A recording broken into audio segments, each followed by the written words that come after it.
Well, it's my turn for a little self-introduction. Some of you have met me before and know me a little bit, but not everybody, and not everybody knows all of this stuff. Um, Mine will go a little bit longer than 2 minutes, 2 or 3 minutes, fair warning. I grew up in Oregon. I was born in Portland and grew up there. I was a member of the Church of the Brethren, which is a small German Baptist denomination, kind of like the Mennonites. We grew out of the same soil. And my dad's family came to the United States, well, actually to America, in the early part of the 18th century.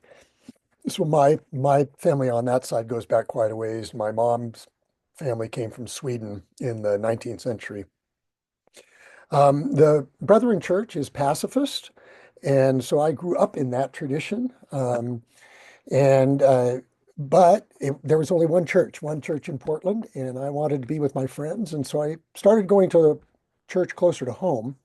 That was a Christian church, um, part of what was known as the Restoration Movement, folks who were trying to restore New Testament Christianity. And I attended that church for most of my high school years, and went to that church's college. Um, in Eugene. It was called at the time Northwest Christian College. It's now Bushnell University, right across the street from the University of Oregon.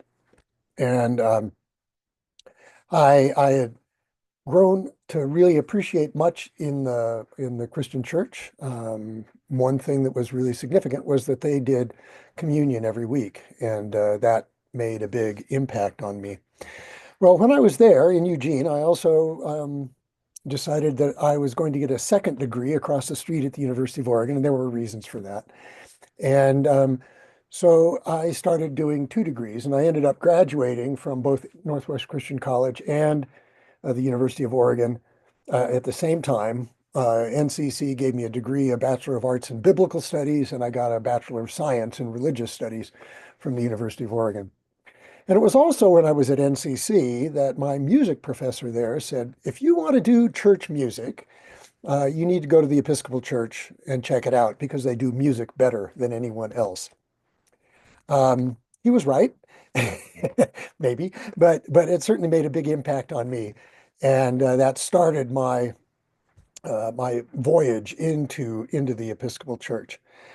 I went from those two schools, my undergraduate work, to Pacific School of Religion, which was a sort of a Protestant seminary, is a Protestant seminary in Berkeley, California, right across the street from Church Divinity School of the Pacific. And it was while I was in seminary that my conversion was made complete. I decided I really was an Episcopalian, and was confirmed in the Diocese of California by Bishop Swing at that point. Um, and so that was my move into the Episcopal Church. I was attracted to the liturgy. My Myers-Briggs, I'm a heavy S. And so all of the smells and bells and liturgy and vestments, they drew me to the Episcopal Church. Of course, weekly communion was still important to me, and I was attracted to that. I really appreciated the Episcopal Church's value of history. The Restoration Movement wanted to restore New Testament Christianity, kind of lost a whole lot of stuff in the middle. The Episcopal Church validated all of that, and that appealed to me. So there were a number of those kinds of reasons that I was attracted to the church and why I've stayed in it. It has tended to be more on the progressive side of the Christian spectrum, certainly in the last 30 or 40 years. And it values intellectual rigor. So those are the things that brought me to the Episcopal Church and what has kept me. When I graduated from seminary, I wasn't in the ordination process, so I needed to get a real job. And for a number of years, in both in the Bay Area and then down in Los Angeles, I worked in the paper industry as an internal accountant. But then I decided I wasn't going to do that forever, and that I should probably do something with my 3 degrees in religion. And so I applied to graduate schools. I was accepted at Duke, and I went to Duke for a PhD in early Christian history. And it was while I was there that I was ordained. So there was an 11-year break between my finishing seminary and my being ordained a priest a long time. Um, and it was also there that I got involved in campus ministry. And I was the interim campus minister at Duke for a year and a half. I was the Episcopal campus minister at the University of North Carolina, Charlotte, for a couple of years. In 1996, my wife and I moved back to Berkeley, where I was the Episcopal campus minister at UC Berkeley for 11 years, including 9/11. That was an interesting time to be a campus minister. And in 2007, I was called to be the university chaplain at the University of Denver. So I came to Denver for that, and I served in that capacity until 2018, when I became the rector at Good Shepherd in Centennial. So there was a lot of stuff that was going on, a lot of moving back and forth. Learned a lot. I was never sort of intending to be a parish clergy person. I thought I would retire as a campus minister, but that was clearly not to be so.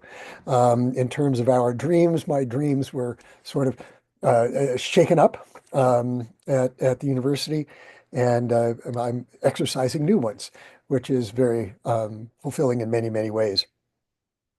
But one of the things that has been a hallmark of my dreams throughout campus ministry and then into the parish is that I have a very inclusivist dream of Christianity. That not only should Christians be sort of cooperative, but that we should be working with other religions as well. And that will come out in the course. You'll hear more about that. Um, the other thing that I want to say is that now that I am not working for the university, but in the parish, I'm involved in the diocese in a number of ways. One, of course, most of you know I'm the chairman of the board of examining chaplains, which some of you have seen me in that capacity. I'm also on the Creation Care Task Force, and I'm the diocesan ecumenical and interfaith officer, sort of pointing to my interest in sort of inclusive, expansive idea of the church. So that's really all I want to say. I do also, as I was putting together some of the other things, you'll see that I'll be using video clips, lectures that I used, that I made when I was teaching this class the first time around. There will be references to me acting as the university chaplain at DU. I didn't want to go through and re-record all of those. I've re-recorded many, but not all of them.